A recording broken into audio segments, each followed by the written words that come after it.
Video like जरूर कर लीजिए और ऐसे वीडियो लगातार फ्री में पाने के लिए चैनल को तुरंत सब्सक्राइब कर लीजिए और बेल आइकन को जरूर टैप कर लीजिए ताकि आगे भी सारे वीडियो आपको मिलते रहे। यूट्यूब में फॉलो करते हैं तो प्लीज ये वाला फ्री टेलीग्राम चैनल जरूर ज्वाइन कर लीजिएगा। सारे नोटिफिकेशन सारे अपडेट यहीं पे आते हैं, ध्यान रखिए।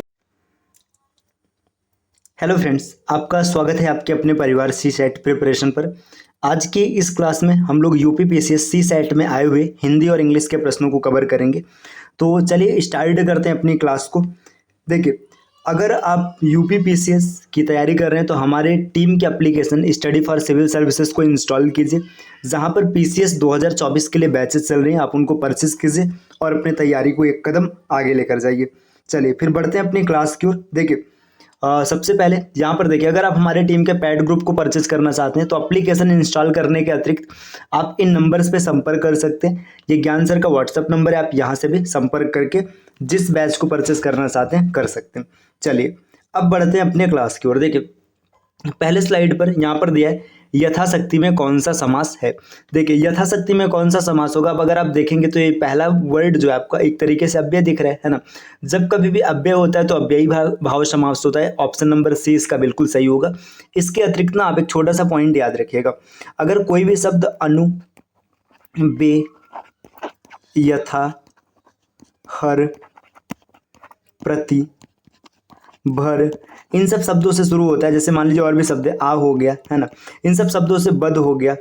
अगर यहाँ से स्टार्ट होता है तो ये सब हमेशा अव्ययी भाव समास होगा। तो आप इसको याद भी रख सकते हैं, ठीक है। अनु, बे, यथा, हर, प्रति, भर, आ, बद, तो इनसे स्टार्ट होने वाले शब्दों में हमेशा अव्ययी भाव समास होता है। तो आप यहाँ से इसको टिक कर लेंगे, ऑप्शन नंबर सी।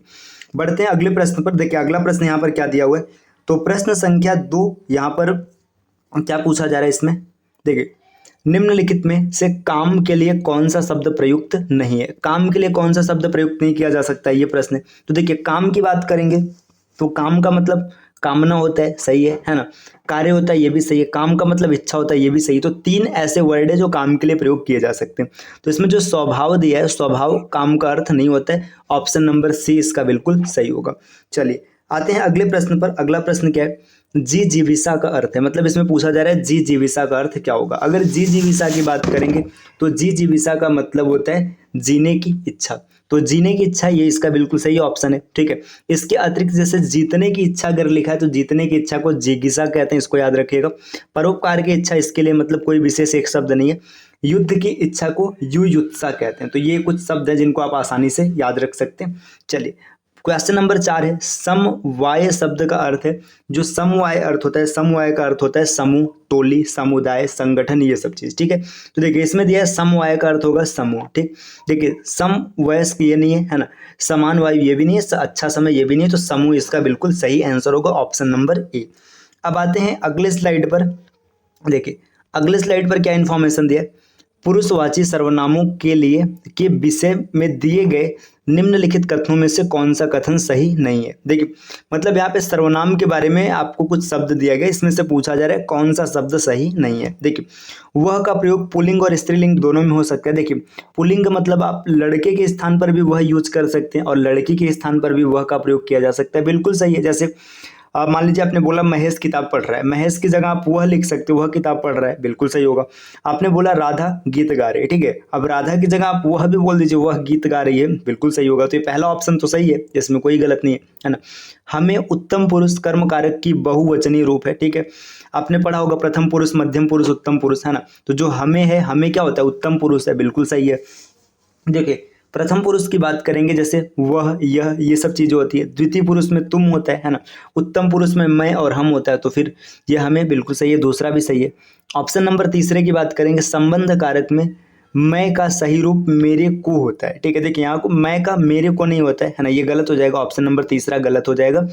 यह के साथ ने का प्रयोग संभव नहीं, ठीक है। यह ने, बिल्कुल ठीक है। तो ये देखो 3 ऑप्शन सही है, तो इसमें गलत प्रयोग किया गया ऑप्शन नंबर सी में। तो इस प्रश्न का बिल्कुल सही आंसर जो बनेगा, आंसर बनेगा सी।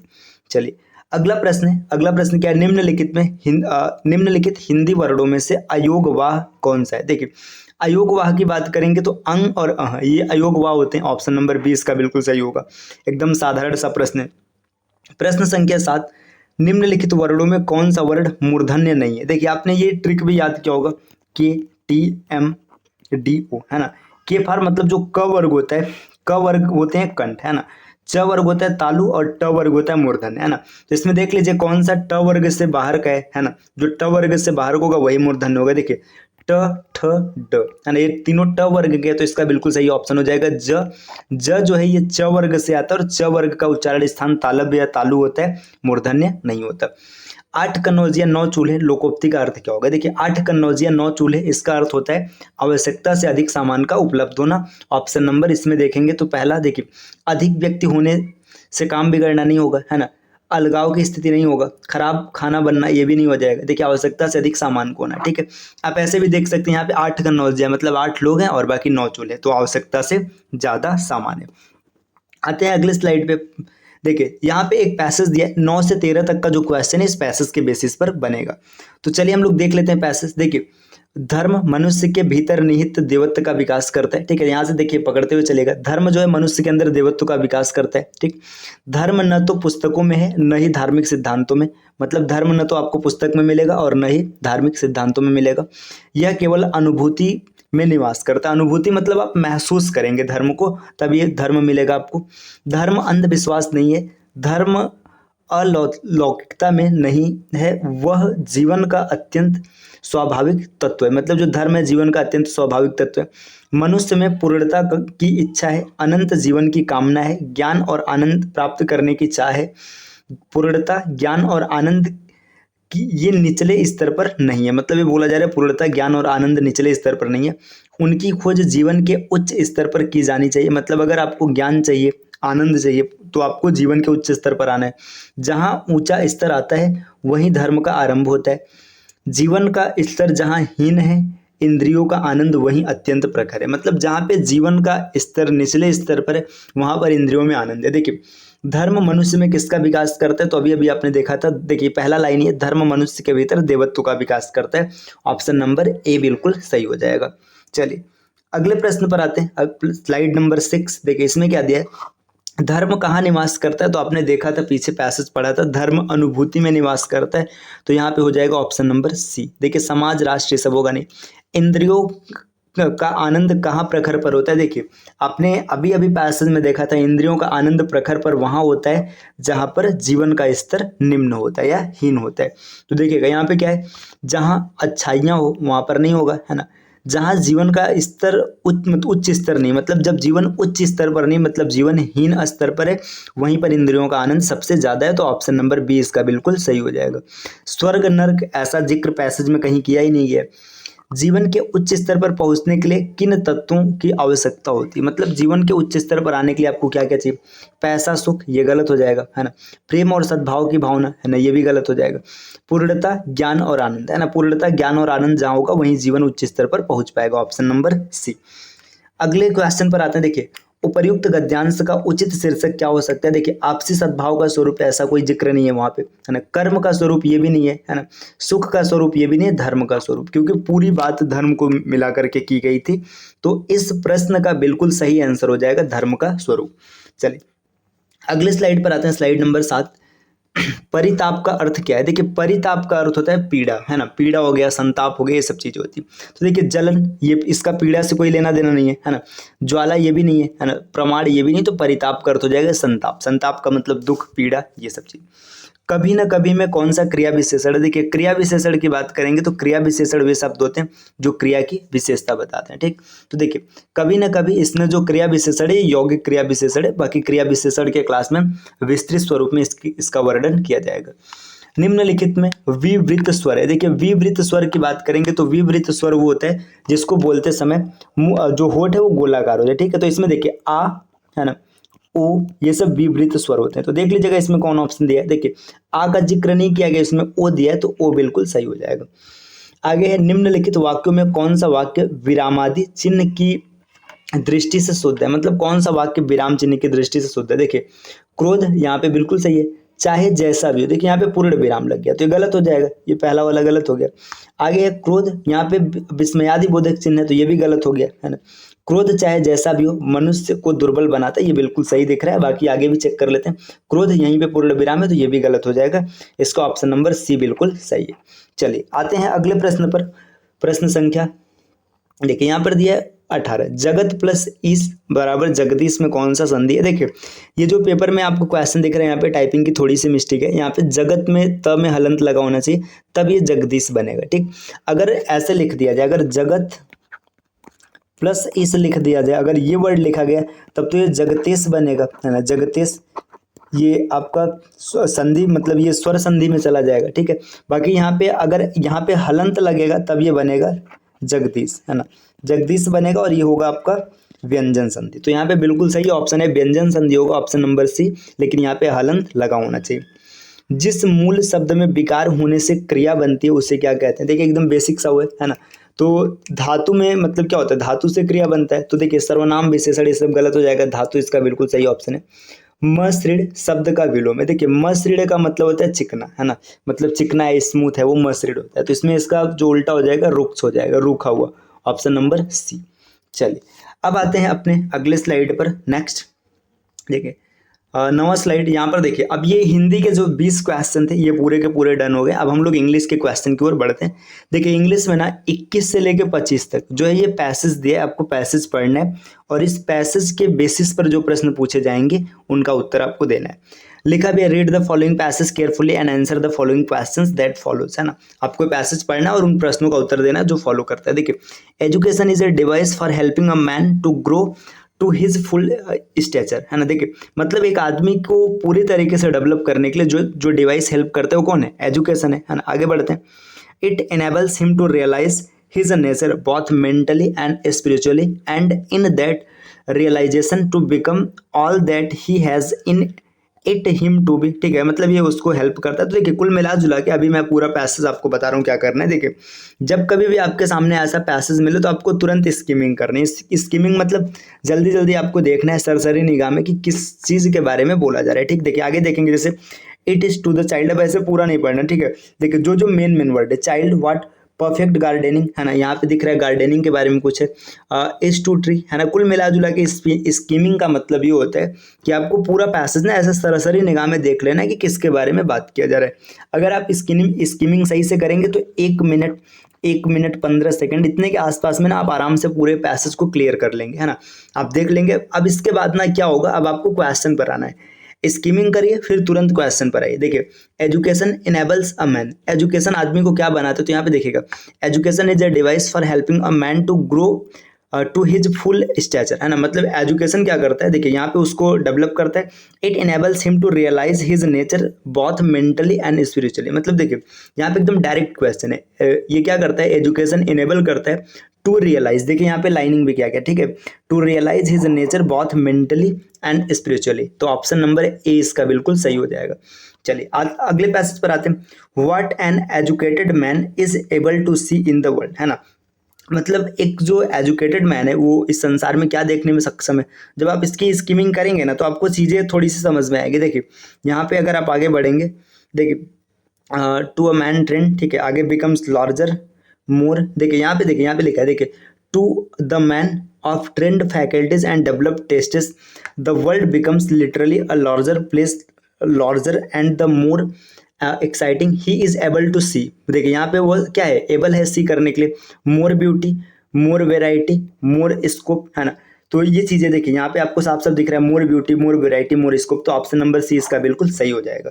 चलिए अब बढ़ते हैं अपने अगले स्लाइड पर। अगले स्लाइड पर क्या इन्फॉर्मेशन दिया है? Slide number 10। अब यहाँ पे देखिए दिया द पैसेज यूनिवर्स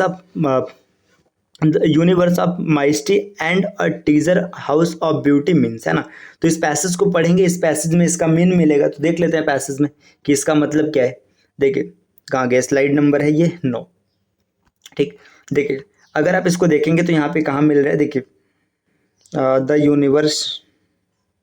एक बार पूरे पैसेज को ही पढ़ लेते हैं, है ना, या फिर देखिए यहाँ पे है understanding of a universe is concern while education diminish in certainty of what is it widens his sense of possibilities of what may be and transform the world from humdrum sense of workshop, factory and office to the universe of mystery and treasure house of beauty. ठीक, अगर आप इसको आगे बढ़ेंगे तो देखिए यहाँ पे ये पैसेज जो दिया है, ठीक है, तो आप इसको पढ़ लीजिएगा, पूरा पैसेज पढ़ने के बाद आप इसको आराम से टिक कर लेंगे, कोई दिक्कत नहीं आएगा। चलिए बढ़ते हैं नेक्स्ट अगले स्लाइड पे, स्लाइड नंबर 11। देखिए यहाँ पे दिया है in the sentence he finished the job eight one go the word go is. देखिए ही फिनिश्ड, ही मतलब उसने, फिनिश्ड मतलब समाप्त कर दिया, द जॉब काम को, एट वन गो जो है ना, एट वन गो, ये पूरा फ्रेज होता है एक तरीके से, ऐसे समझ लेना पूरा एक फ्रेज है ना।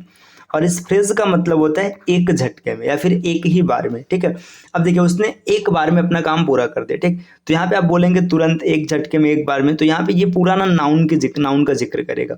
जब ये पूरा का पूरा नाउन हो जाएगा, पूरा ग्रुप नाउन है, तो नाउन का छोटा सा टुकड़ा भी क्या होता है, नाउन होता है। तो यहाँ पे इस सेंटेंस में जो गो काम करेगा ये नाउन का काम करेगा, तो ऑप्शन नंबर बी इसका बिल्कुल सही होगा। आगे है change the sentence I never eat meat he explained into the indirect speech. देखिए अब आपको क्या करना है, आई नेवर ईट मीट है ना, इसे क्या करना है, ही एक्सप्लेन्ड, ही मतलब देखिए यहाँ पे ये सेंटेंस ऐसे होगा, ही एक्सप्लेन्ड, ठीक है, आई नेवर ईट मीट। तो आप अगर ध्यान से देखेंगे तो यहाँ पे आई है ना। अब जब आपने नरेशन का रूल पढ़ा होगा तो आपने देखा होगा कि जो फर्स्ट पर्सन होता है ना, फर्स्ट पर्सन ये हमेशा सब्जेक्ट के हिसाब से चेंज होता है। तो यहाँ पे जब भी आएगा ही एक्सप्लेन्ड दैट है ना, फिर आगे यहाँ पे ही रहेगा, जिस ऑप्शन में ही नहीं होगा ना वो गलत हो जाएगा। देखिए he explained that I meat, ये पहला कट हो गया, क्यों, क्योंकि यहाँ पे आई आएगा, ठीक है। He explained to eat meat, ये भी गलत हो जाएगा क्योंकि यहाँ पे ही नहीं है। देखिए he explained that he never ate meat है ना। आगे देखते हैं he explained that he never eats meat. देखिए यहाँ पे अब दो में से ना, सॉरी यहाँ पे देखिए आई हो गया, देखिए आई हो गया तो आई भी गलत हो जाएगा है ना। तो यहाँ पे आराम से आप चेक कर सकते हैं, एक छोटा सा पॉइंट है, आपको छोटा सा क्लू पकड़ना है। तो जरूरी नहीं कि आप इसी क्लू के साथ जाइए, आप इसको डायरेक्ट कन्वर्ट भी कर सकते हैं। बाकी एक छोटा सा क्लू था जिसके माध्यम से आप आसानी से पकड़ सकते थे, क्योंकि यहाँ पे ये जो सेंटेंस लिखा है, जो ही है ना, ही ये फर्स्ट पर्सन, देखिए यहाँ पे जो आई है ना, आई क्या होगा, इस ही के हिसाब से बदलेगा, तो ही को हम लोग ही लिखेंगे।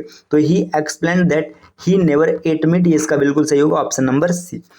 अगले प्रश्न पर आते हैं। अगला प्रश्न है द वर्ड, ये वर्ड लिखा गया रेंडेजुअस मीन्स, ठीक है। जो रेंडेजुअस वर्ड लिखा गया इसका मतलब क्या होता है, तो अगर रेंडेजुअस वर्ड्स की बात करेंगे तो इसका जो मतलब होता है, इसका मतलब होता है एक ऐसा स्थान जो मीटिंग के लिए मतलब निश्चित किया गया। जैसे मान के चले ना, आपने एक प्लेस को फिक्स कर दिया, आपकी मीटिंग होनी है, आपने प्लेस को फिक्स कर दिया कि मीटिंग यहीं पर होने वाली है ना, तो इसी को रेंडेजुअस कहते हैं, है ना। तो यहाँ पे देखिए एंड वेयर ये नहीं होगा, है ना। A place appointed for a meeting, ये इसका बिल्कुल सही होगा, ऑप्शन नंबर बी। चलिए आते हैं अपने अगले अगले स्लाइड पर। अगला स्लाइड है which of the following word is wrongly spelled, है मतलब कौन सा ऐसा वर्ड है जो रॉन्गली मतलब गलत स्पेल्ड किया गया, गलत लिखा गया। देखिए यहाँ पे पहला है करेस्पॉन्डेंस, CORRESPONDENC। करेस्पॉन्डेंस मतलब होता है पत्राचार, मतलब पत्र के माध्यम से बातचीत करना, है ना। आप पत्र लिख के भेज रहे हैं, सामने से भी पत्र आ रहे हैं, तो बिल्कुल सही है ना। आगे कॉन्साइंस, ये भी बिल्कुल सही लिखा गया। अकरेंस, OCCURRENC, ये भी बिल्कुल सही, ये भी बिल्कुल सही। तो जब तीनों ऑप्शन सही हो गए तो ऑप्शन चौथा ही गलत होगा, है ना। कन्वेंस लिखना है तो देखो कन्वेंस की जो मीनिंग हो जाएगी CONVENIENCE, है ना। इसका मतलब होता है सुविधा, है ना, इसका मतलब होता है सुविधा, ठीक है। तो ये इसका, ये देखिए ये रॉन्ग स्पेल्ड किया गया, इसका सही स्वरूप है। आगे है change the sentence let it be done at once into active एस। तो यहाँ पे चीजें पैसिव लिखी गई है ना, अब पैसिव को एक्टिव में कन्वर्ट करना है, तो यहाँ पे देखिए कैसे कन्वर्ट करेंगे। देखिए लेट से स्टार्ट है ना, लेट से स्टार्ट है मतलब जो सेंटेंस होगा, सेंटेंस क्या होगा, सेंटेंस एक तरीके से यहाँ पे इम्परेटिव के सेंस में जाएगा, मतलब यहाँ पे आज्ञा सूचक है ना। देखिए let it happen at once, ये नहीं होगा, है ना, ये गलत हो जाएगा। लेट इट, अगर ये भी नहीं होगा, अब इन दो में से कोई सही होगा, है ना। Do it at least once, ये बिल्कुल गलत दिख रहा है, तो इसका बिल्कुल सही होगा डू इट एट वंस, ये ऑप्शन नंबर डी इसका बिल्कुल सही स्वरूप है। चलिए क्वेश्चन नंबर 31 पर आते हैं। 31 क्या दिया, पंक्चुएट द फॉलोइंग सेंटेंस, है ना। वट एवर इज राइट, इसको पंक्चुएट करना है, ठीक है। वट एवर इज, है ना, तो यहाँ पे देखिए वट एवर इज, जो भी है, इज राइट, क्या सही है, तो ये तो बिल्कुल सही दिख रहा है, ठीक है। आगे भी देख लेते हैं। देखिए वट एवर, यहाँ पे पूर्ण विराम लगा है, ठीक है। इज ये गलत हो जाएगा, है ना, क्योंकि यहीं पर देखिए पूर्ण विराम यहाँ पे लगेगा ही नहीं। वट एवर इज कॉमा लगा है और लास्ट में देखिए यहाँ पे क्वेश्चन मार्क नहीं, तो ये भी गलत हो जाएगा, या और यहाँ पे 2 बार कॉमा, ये भी गलत हो गया। तो वट एवर इज, जो भी है, मतलब जो कुछ है, इज राइट, क्या सही है, तो ये इसका बिल्कुल सही स्वरूप होगा, ऑप्शन नंबर ए। चलिए आते हैं नेक्स्ट स्लाइड पे।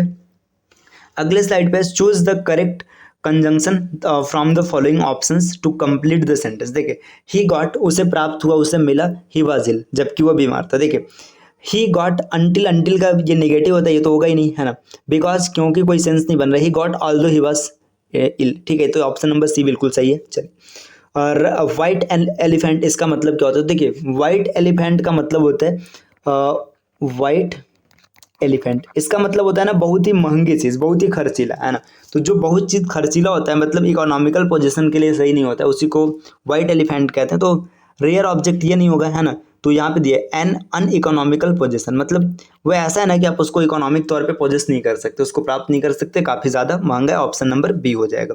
चलिए, क्वेश्चन नंबर 34 है, choose the correct synonyms of the word abominable, है ना, एबोमिनेबल जो वर्ड लिखा गया है इसके लिए आपको क्या करना है, एबोमिनेबल का आपको सिनोनिम चूज करना है। तो एबोमिनेबल का मतलब होता है ग्रिड, है ना, जो घृणा योग्य है। तो देखिए घृणा योग्य, अब यहाँ पे देखिए कोल्ड, तो कोल्ड तो भाई ठंडा होता है, ठीक है, एब्यूजिव, है ना, ये भी नहीं होगा, है ना, हॉट मतलब ये भी नहीं होगा, तो यहाँ पे डिस्गस्टिंग, ये बिल्कुल सही होगा, ऑप्शन नंबर ए, मतलब घृणित, जो घृणा योग्य है ना।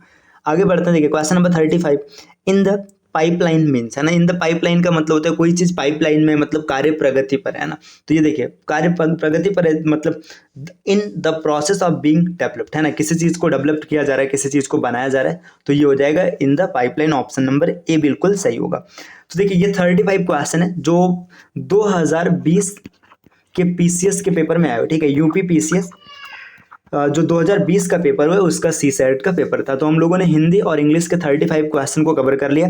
तो इस प्रकार के और वीडियोस के लिए हमारे चैनल सी सेट प्रिपरेशन को सब्सक्राइब कर लीजिए, और साथ में अगर आप पीसीएस 2024 के लिए तैयारी कर रहे हैं तो आप study for civil services application को इंस्टॉल कीजिए और वहाँ से बैच परचेस करके अपनी तैयारी को एक कदम आगे ले जा सकते हैं और अपने सिलेक्शन को सिक्योर कर सकते हैं।